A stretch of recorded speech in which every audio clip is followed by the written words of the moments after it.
Chettinad Cement, 63 years of excellence. Your perfect concrete choice. தமிழக வெற்றிக் கழகத்தின் முதல் பொதுக்குழு கூட்டம் சென்னையில் நாளை நடைபெறுகிறது. திருவான்மியூரில் உள்ள ராமச்சந்திரா கன்வென்ஷன் சென்டரில் காலை 9 மணிக்கு கூட்டம் தொடங்க உள்ளது. இதில் 137 செயற்குழு உறுப்பினர்கள் மற்றும் பொதுக்குழு உறுப்பினர்கள் கலந்து கொள்ள உள்ளனர். 120 மாவட்டமாக பிரிக்கப்பட்டுள்ள நிலையில் மாவட்டத்திற்கு 15 பேர் கலந்து கொள்ள அழைப்பு விடுக்கப்பட்டுள்ளது.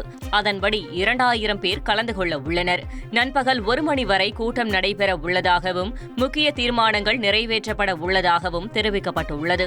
தொடர்ந்து நிர்வாகிகளுக்கு மதிய உணவுக்கும் ஏற்பாடு செய்யப்பட்டுள்ளது.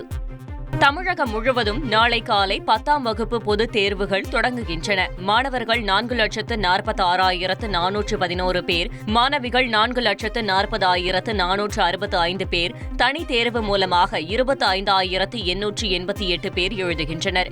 மேலும் பல்வேறு மத்திய சிறைகளில் உள்ள 272 கைதிகள் உட்பட மொத்தம் 9,13,036 பேர் 10ஆம் வகுப்பு பொதுத் தேர்வை எழுதுகின்றனர்.